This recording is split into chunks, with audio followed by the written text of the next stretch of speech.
Yeah, I think that crawl, walk, run approach kind of it reverts to that in a way where, okay, let's figure out, focus on a couple things, right, initially, and where we can move the needle, and where's the real pain points in the business. So I think we talk about that a lot and really figure out, who are the kind of champions and stakeholders, and make sure you have the right team in place, as well as I think it's really important that they have some kind of ownership of it, right? Somebody who's leading the project and kind of owns it and has a focus on it, right? I think it becomes a challenge when you have companies involved in certain initiatives where they're spending 10% of their time on this initiative, and they got 10 other initiatives going on, and and that focus isn't really there. So I think it's a combination of things, but I think with experience and rolling things out and understanding the business, I think we try to really rein it in a little bit to say,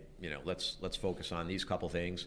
And then I think it's like anything else with software and technology and digitalization, is that you start to gain a little bit of credibility, and I think it opens it up to, growing and doing some things. And I think the other one last thing is just, how do you quantify? How do you quantify progress? How do you quantify savings, ROI, whatever it is? So I think there's some things there too with, whether it's damage detection or inventory management, that you can start to quantify and say, okay, with this new inventory app, it used to take an hour and a half to do inventory at this branch. Now it takes 19 minutes, right? And we can obviously calculate labor savings and certain things. So I think there's a good mix of how do you measure and, how do you adopt and take it in phases.